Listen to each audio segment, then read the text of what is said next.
In this section, I'm going to continue on with what we were looking at the last time.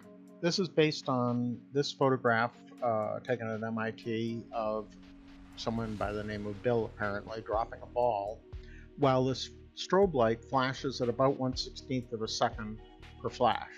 And so what happens is that as the ball falls, every 16th of a second it's illuminated, and so the camera picks it up. When the strobe is off, it's dark, and so you don't see it because the camera can't see it. Okay, so I measured all these differences in distance versus the time based on how fast the strobe was flashing. Got this table, plotted it here, and fit this curve to it. And this curve, which the spreadsheet created as a best fit to these points, which is a pretty good fit, has this formula. If you want to know more about this, look at the previous lesson.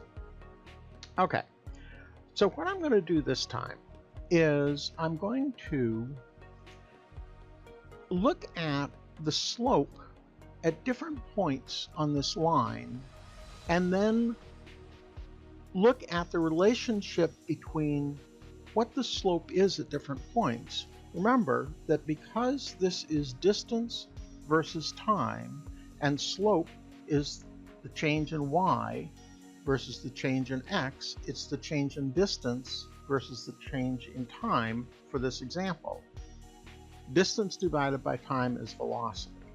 So the slope at any point on this line is the velocity that the ball had at that point in time since it started falling. All right. So over here, I have some more calculated cells, and the way they work is that I put a time in here, it adds some more data down here, and then the slope at that time is calculated. So let's see what happens. I'm going to put in a value here. 0. Okay, so this is a measure of what the velocity was right after the first flash. Okay, and the slope gives us that velocity.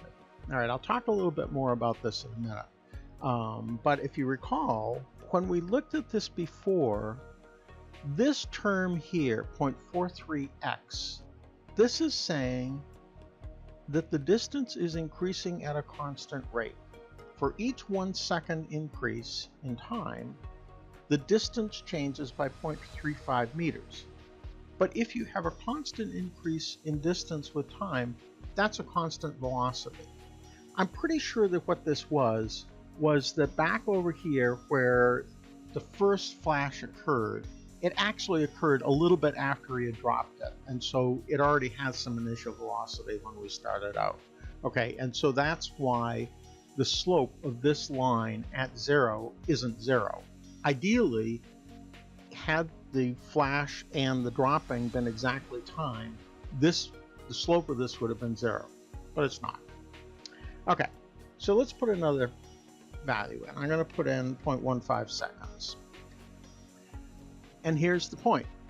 And you can see that the slope of this line is greater than the slope of this line. That's exactly what you would expect, because the longer the ball falls, the greater its velocity. And the slope here is the velocity, again, because it's the change in distance divided by the change in time.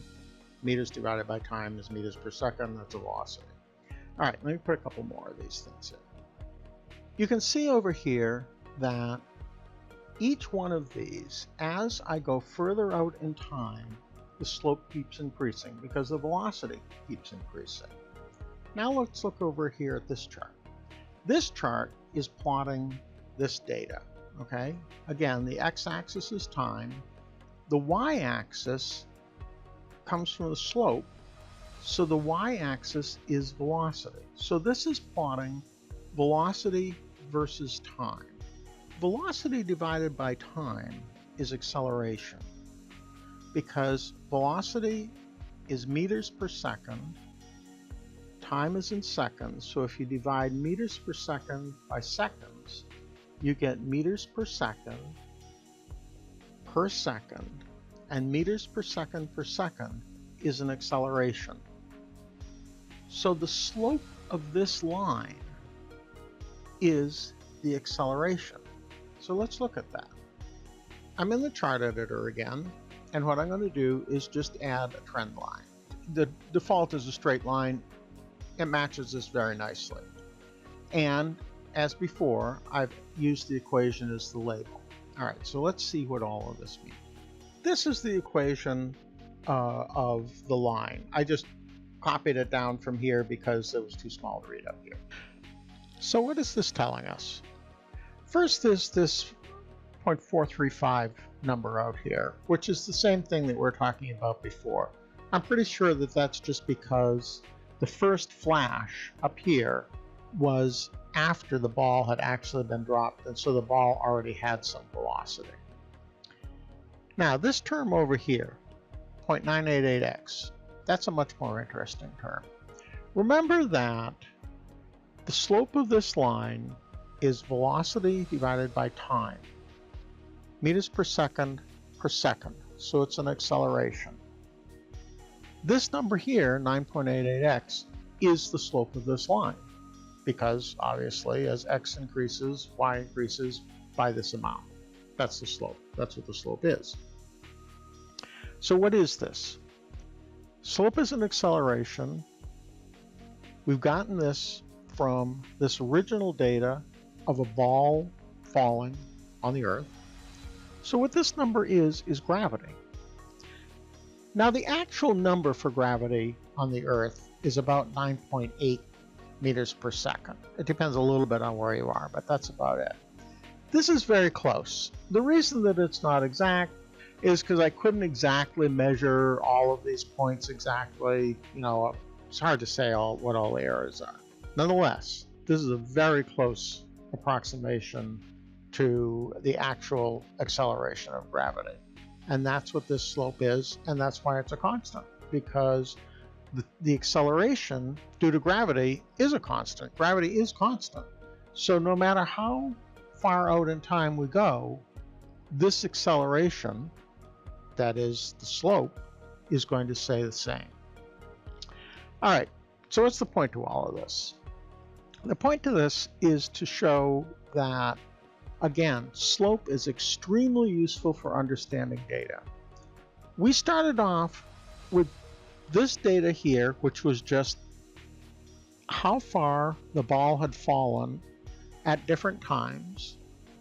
By adding these points and calculating the slope for them, which gave us these values, we could tell what the speed was, velocity, at any point in this curve once we used the spreadsheet to calculate this curve, which matched the data point so that we could calculate any point.